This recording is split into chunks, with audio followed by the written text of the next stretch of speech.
वक्त बाद ये बोर हो जाए और बोले कि मेरे को तो हाईलाइट नहीं चाहिए, मुझे वापस मेरे वाला ब्लैक वाला जो नॉर्मल 4 नंबर वाला कलर वो करके दो, एग्जाम्पल।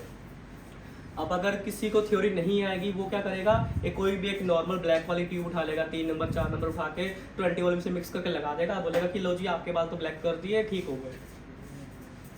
विदाउट थ्योरी वाला हेडर ये करेगा। अगर जिसे पता होगी थ्योरी वो क्या करेगा, पहले जो 4 नंबर ट्यूब वो लगाने वाला है उसके अंदर 4.20 मतलब कि इरिडिसेंट वाली वॉयलेट वाली ट्यूब लेगा। तो वॉयलेट क्या कर रहा है, पिगमेंट येलो को कट करेगा, तो येलो और वॉयलेट आपस में कट होके क्या बनेंगे, ब्राउन। और उस ब्राउन के ऊपर जो 4 नंबर ट्यूब लग रही है ब्राउन, मीडियम ब्राउन, तो वो लॉन्ग लास्टिंग होगी, फेड नहीं होगी। अगर ऐसे कटर डाल के कलर करोगे तो वो एक्चुअल में सही माना जाएगा, लंबे लॉन्ग लास्टिंग टाइम तक चलेगा उसका स्टे। पर अगर बिना नॉर्मल तरीके से कर दिया इसके तो वो क्या होगा, अभी तो आपने वो 4 नंबर से ढक दिया है, 15 दिन के बाद 1 महीने के बाद वो हाईलाइट वापस लौट आती है। ये फ़र्क है सही ढंग से कलरिंग करना विद थ्योरी समझ के और विदाउट थ्योरी समझने का। तो इसलिए क्या है, थ्योरी ज़रूरी है ना। अब अगर मैं आपको बोलूँ कि ये रहा स्टॉक, ये रहा शेड कार्ड, ये क्लाइंट बैठा है, हो जाओ स्टार्ट करना, पर अगर आपको थ्योरी नहीं आती होगी तो इतना सारा स्टॉक जो है आपके लिए बेकार है। पर जिसको थ्योरी आती होगी वो उस रंगों में से हज़ारों रंग डिज़ाइन बना सकता है। बट वो हज़ारों डिज़ाइन तब काम के हैं जब आपको थ्योरी आती होगी। क्लियर हुआ? तो इसलिए हमें थ्योरी पे बार बार फोकस करने के लिए बोला जाता है, क्योंकि ये एक्चुअल में ये वो थ्योरी है जो आपको प्रैक्टिकली फ्लोर पे कस्टमर के ऊपर यूज़ होनी है। क्योंकि आपके पास डेली अलग अलग कस्टमर आएगा, हर किसी का बाल अलग है ना, तो हर किसी का बाल अलग है तो मतलब हर बार कलर अलग और क्वेश्चन मार्क कि क्या करें, कैसे करें, कौन सा करें, क्या सूट होगा, क्या क्या मिक्स करना पड़ेगा। तो उन सब चीज़ों का रिप्लाई जो मिलेगा आपको इस यहीं से मिलेगा। कई बार क्या होता है, कटर की बात कर रहा हूँ, लोग क्या करते हैं कि अच्छा मैडम कलर कराना है आपने, हाँ जी प्लीज़ बैठिए, चलो ये वाला फलाना फलाना कलर कर लेते हैं, डिसाइड कर लिया। अब कलर डिसाइड कर लिया, उसके बाद ना कलर लगा दिया और बाद में क्या होता है कि रिजल्ट नहीं आया। फिर सोचते हैं या तो कंपनी बेकार है या बाल बेकार है, मैं सही हूँ। हेयर ड्रेसर अपने आप को गलत नहीं बोल रहा है। दिक्कत क्या है वहाँ पे कि हेयर ड्रेसर क्या सोचता है, अरे यार ये ट्यूब लगाई थी मैंने लेकिन इस ट्यूब का रिजल्ट नहीं आया, या फलानी कंपनी से इस ट्यूब का रिजल्ट नहीं आया। क्यों नहीं आया? इसलिए नहीं आया क्योंकि जब आपको बोला गया था कि बाल चेक करो, कंसल्टेशन करो, तो बाल चेक करते वक्त आपको ये ध्यान रखना था कि भाई प्रीवियस कलर जो है और जो आपने सिलेक्शन ऑफ कलर किया है वो कहीं आपस में कटर तो नहीं है। कई बार हेयर ड्रेसर क्या गलती करता है, गोल्ड वाले बाल होते हैं, 0.3 वाला कलर लगा होता है और उस क्लाइंट को वो समझा रहा होता है कि आप ना बरगंडी करा लो, आपके ऊपर बहुत सूट करेगा, और वॉयलेट करवा लो, बड़ा सूट करेगा। अब बात उसको ये नहीं पता कि जब मैं लगाऊंगा तो येलो और वॉयलेट आपस में कट होकर काला हो जाएगा बाल, फिर ढूंढेगा कि कलर रिजल्ट तो आया ही नहीं। फिर हम जैसे किसी को फ़ोन करेगा, सर रिजल्ट नहीं आता इससे, अरे कैसे आएगा, आप गलत काम कर रहे हो। फिर चाहे वो मैट्रिक्स है, लॉरियल है, शॉर्टकॉप है, वेला है, गोदरेज है, कुछ भी है, किसी से रिजल्ट आ ही नहीं सकता क्योंकि आपका सिलेक्शन ऑफ प्रोडक्ट जो है, चॉइस ऑफ प्रोडक्ट है वो गलत है। तो बाल चेक करने का मतलब क्या होता है, जब हम कहते हैं कि बाल चेक करो, ये बाल चेक करने का मतलब ये बिल्कुल नहीं है कि हम उसमें प्रॉब्लम ढूंढें कि बाल ड्राई है, डैमेज है, ये है, वो है। हमें दरअसल क्लाइंट हिस्ट्री पता करनी होती है, पर उसके साथ साथ हमें ये पता करना होता है कि प्रीवियस शेड जो लगाया गया है और जो मैं टारगेट कलर सिलेक्ट कर रहा हूँ इस वक्त, वो कहीं आपस में किसी तरह से टकरा तो नहीं रहे हैं। ये मेन चीज़ है समझने के लिए। तो कलर किसी को पसंद करवाना भी एक आर्ट है, ये नहीं कि कुछ भी रैंडमली शेड कार्ड की बुक ली और उसमें से कुछ भी ये करवा लो टाइप का। नंबर 1, शेड कार्ड कस्टमर को आते ही नहीं दिखा देना होता है। बहुत बार गलती ये होती है कि क्लाइंट आता है, वो बैठता है, उसकी सांस लेने से पहले हम उसके सामने शेड कार्ड धर देते हैं, 150 तरह के रंग उस पर शेड कार्ड में होते हैं। क्लाइंट देख के परेशान हो जाता है, कन्फ्यूज हो जाता है, क्योंकि हमारा जो क्लाइंट है, अगर हम अपना बात करें, पहले कन्फ्यूज होता है, दूसरा कन्फ्यूज हम उसको 50-100 तरह के कलर दिखा के बात कर देते हैं। फिर वो पूछते रहता है कि भैया ये कैसे होगा, सर ये कैसे होगा, भैया ये कैसे होगा। बाद में कस्टमर क्या बोलते हैं, सिंपल आंसर कि मुझे तो समझ में नहीं आ रहा, फिर कभी कराऊंगी। आपका क्लाइंट चला गया है ना। सो दैट इससे क्या होगा कि आपको क्या करना पड़ेगा। नंबर 1, आपकी कलर करने के लिए सही तरीका क्या है। सबसे पहले आपकी कंसल्टेशन सही होनी चाहिए। उसके बाद आपकी product choice, selection of product सही होना चाहिए। फिर उसके बाद आपका मिक्सिंग सही होनी चाहिए उस सिलेक्ट किए हुए प्रोडक्ट की। मिक्सिंग के बाद आपका जो डेवलपमेंट टाइम, जितना टाइम उसको बोला गया, रखा गया, बताया गया, वो सही होना चाहिए। फिर बाद में उसकी जो है हम बात करें कि उसका रेंज वगैरह, केयर वगैरह सही होना चाहिए और उसकी पोस्ट केयर सही होनी चाहिए। ठीक है, तो कंसल्टेशन या उसका प्रोडक्ट का चॉइस, फिर उसका मिक्सिंग, फिर उसका डेवलपमेंट टाइम, फिर उसका पोस्ट केयर ट्रीटमेंट, ये सारी चीज़ें सही होनी चाहिए। क्लियर है? अच्छा, अब आते हैं हम लोग। अच्छा, एक चीज़ और बता दूँ, कंसल्टेशन पे बात कर दो। बहुत कम लोग कंसल्टेशन टॉपिक पे बात छेड़ते हैं जब भी कलर की बात करते हैं। कंसल्टेशन के ना अगर हम बात करें, ये बेटा, सो कटर्स क्या होते हैं, दे न्यूट्रलाइज ईच अदर। याद करने के लिए सिंपल फॉर्मूला क्या है, हर कॉर्नर पे एक कलर है, हर कॉर्नर के ठीक सामने जो कलर है वो उसका कटर है। येलो वॉयलेट आपस में कटर है, रेड ग्रीन आपस में कटर है, ब्लू ऑरेंज आपस में कटर है। अब हम इसका ऐश कर रहे हैं, कल को किसी ने इसके ऊपर उठा के कॉपर ट्यूब लगा दी तो सारा कलर क्या होगा, न्यूट्रल हो जाएगा। बाल बैक टू उसमें नेचुरल न्यूट्रल उसमें चले जाएंगे पोजीशन में। क्लियर हो रहा है? पुराने वाला चेक भी कर लो एक बार, सबसे नीचे वाला चेक करो। ਜਿੱਦਾਂ ਨਾ ਕਲਾਇੰਟ ਦੇ ਕਈ ਵੇਲੇ ਗਾਰਨੀਅਰ ਬਹੁਤ ਲੱਗਾ ਹੁੰਦਾ ਤੇ ਆਪਾਂ ਉੱਥੇ ਜਿੱਦਾਂ ਹਾਈਲਾਈਟ ਵਗੈਰਾ ਮੰਗਦੇ ਆ ਤੇ ਆਪਾਂ ਕਰ ਨਹੀਂ ਸਕਦੇ, ਜਿੱਦਾਂ ਆਪਾਂ ਉਹਦਾ ਬੇਸ ਨਹੀਂ ਚੇਂਜ ਕਰਦੇ, ਹਾਈਲਾਈਟ ਹੋ ਜਾਂਦੀ।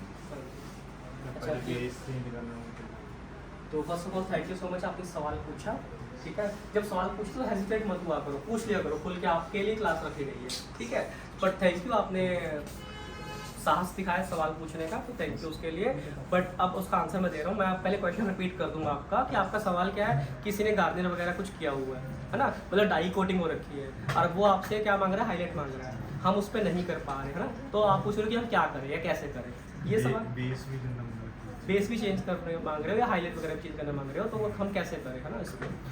तो देखो, सबसे बड़ी बात ये है कि अगर हम बात करें डाई कोटिंग हेयर की, यू नेवर नो कि किस प्रकार का डाई लगा हुआ है, कितनी अमाउंट में लगा हुआ है, कितने लगातार फ्रिक्वेंटली वो कितने साल से, ईयर से वो लगाते आ रही है, तो किस हद तक की कोटिंग वहाँ पे हो रखी है वो आपको नहीं पता।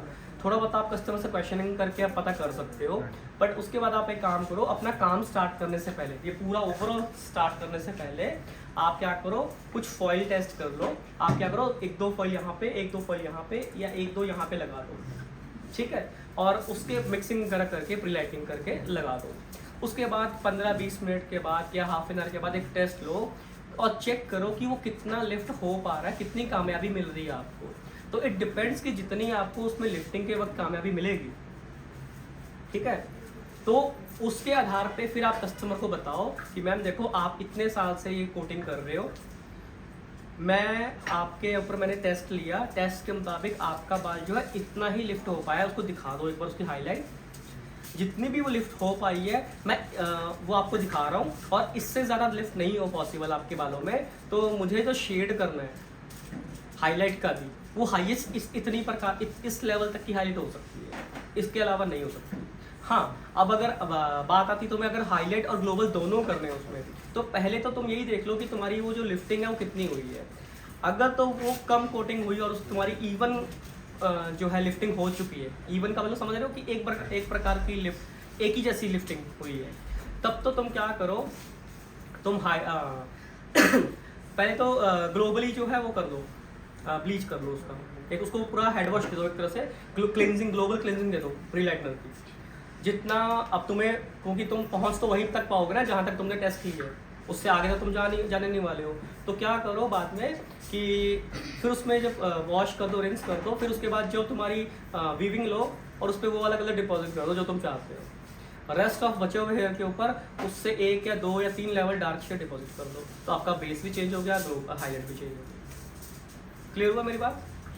अब यहाँ तक ये सवाल का आंसर खत्म हो गया। अब मैं इसी में आगे कुछ और चीज़ें जोड़ देता हूँ।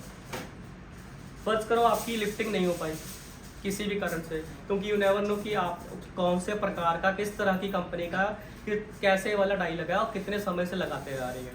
हो सकता है कि उसमें मेहंदी भी लगी हो, अच्छा, कुछ लोग कई बार कहते हैं कि मैंने मेहंदी नहीं लगाई आज तक, लेकिन अब जब आप उसका प्री लाइटनिंग करते हो तो उसमें बीच में कुछ अजीब सा हरा हरा सा अजीब सा निकलता है। ठीक है, ये सवाल आपने पूछा नहीं, पर मैं लेकिन फिर भी मैं आगे शेयर कर दूँ कि ऐसा होता है या होगा, आपके साथ भी कभी आएगा टाइम। तो ये क्यों होता है? आप पूछते हो मेहंदी लगाइए तो वो मना कर देते हैं कि मैंने मेहंदी तो नहीं लगाई है। सो कि लगाया क्या है, तो आखिर हुआ क्या आखिर?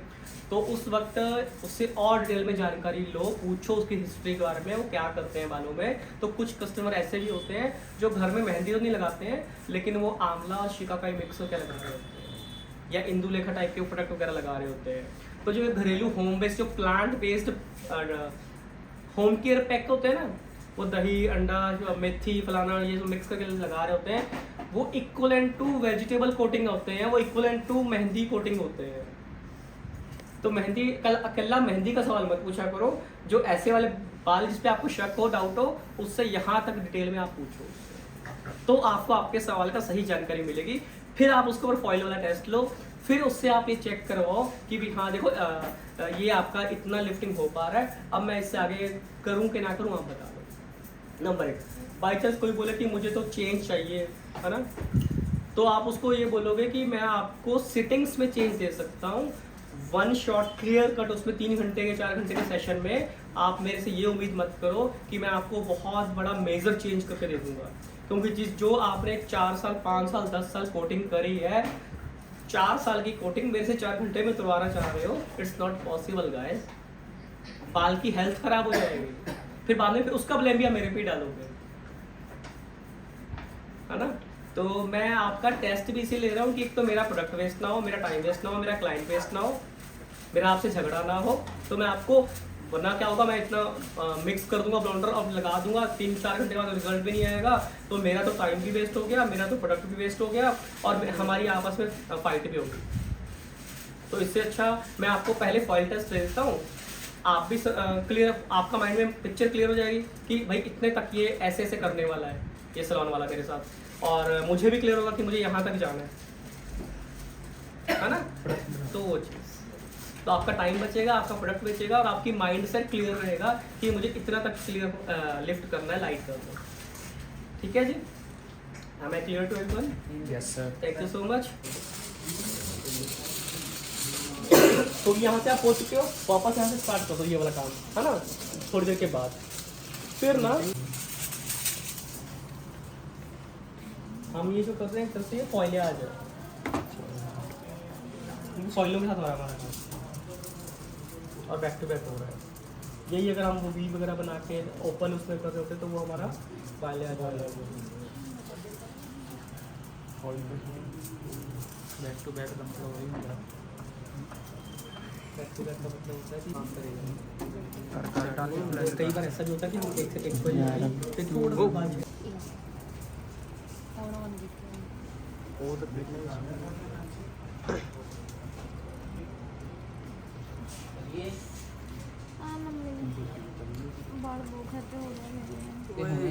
ब्लॉग बनता है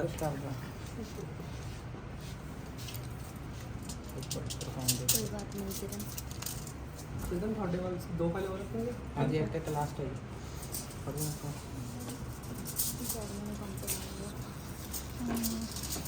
इसमें कुछ यहाँ करके नीचे अपना चेकिंग वाला काम स्टार्ट चंदन करता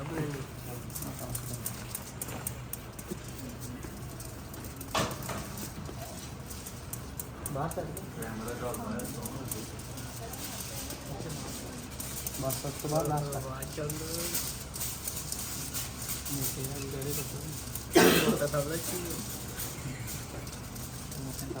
मोटा हो गया शुरू सिचुएशंस देखनी पड़ती हैं आपको। सीजन में मेरे पास तो मतलब ऐसे ऐसे कलर भी आए हैं कि मतलब बाल्टी भी खेती में ब्लड वाली है।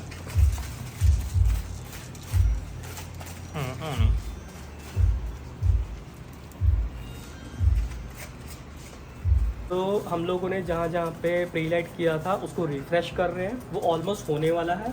प्लस जो हमारी लेंथ थी, जो हमने छोड़े हुए बाल थे हमारी वीविंग में, उसके ऊपर हमने 4 नंबर डिपॉजिट किया है। और 4 नंबर डिपॉजिट करने के बाद हम लोगों ने अब जो स्कैल्प है हमने क्या करेंगे, प्री लाइटनिंग वाली फॉइल्स को अच्छे से क्रश कर देंगे, उसको वॉश नहीं करेंगे, स्कैल्प को वॉश पहले करेंगे।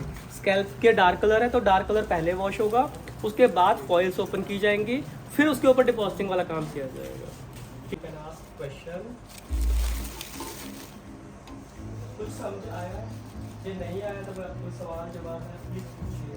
अभी तक के बातचीत में या का पहला सब दो बंदे लगते हैं, किसी क्या नाम है? ध्यान ਨਾਲ ਖੁੱਲਣਾ ਬਾਲ ਖਿੱਚ ਵੀ ਹੋਣੇ ਆ हाँ लेकिन नाल ही ना आ जाए। फिलहाल पहला बेशक थले सिटी चलेगा, कैमरा जो नहीं आती है।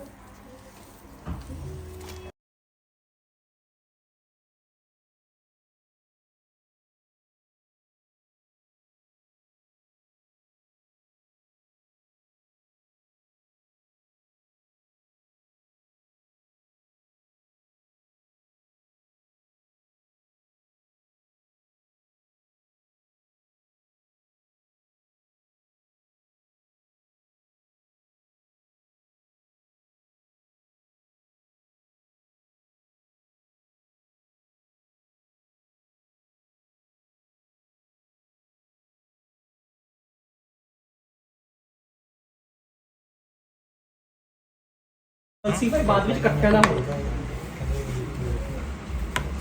हाँ हाँ ब्लड लगा वेट हेयर पे लगे। अच्छा, डिपॉजिटिंग हमेशा वेट पे होती है गाइस, हमेशा। दुनिया का कोई भी कलर हो हमेशा वेट पे, मतलब ये टॉवल ड्राई वालों पे डिपॉजिटिंग करोगे सबसे बेहतर रहोगे। आपकी टोन के लिए, आपके बालों के लिए, आपके रिजल्ट के लिए वेट हेयर परफेक्ट होता है डिपॉजिटिंग के लिए। क्यों? क्योंकि अभी आपकी लिफ्टिंग हो चुकी है, आपने सिर्फ अपनी ट्यूब के साथ, टेन वॉल्यूम लिफ्ट तो नहीं करता ना, और टेन वॉल्यूम क्या करता है, एज अ कैरियर एक डाकिया है, पोस्टमैन है, जो आपकी ट्यूब का पिगमेंट उठा के जाके अंदर कॉर्टेक्स को पहुंचाने जा रहा है। तो गेट को ओपन पहले कर चुकी हो, लेवल लिफ्टिंग कर चुके हो, क्यूटिकल ओपन हो रखी है, लाइटिंग हो रखी है, तो टेन वॉल्यूम क्या करेगा, वो ऐश के पिगमेंट को लेके इधर से उधर शिफ्ट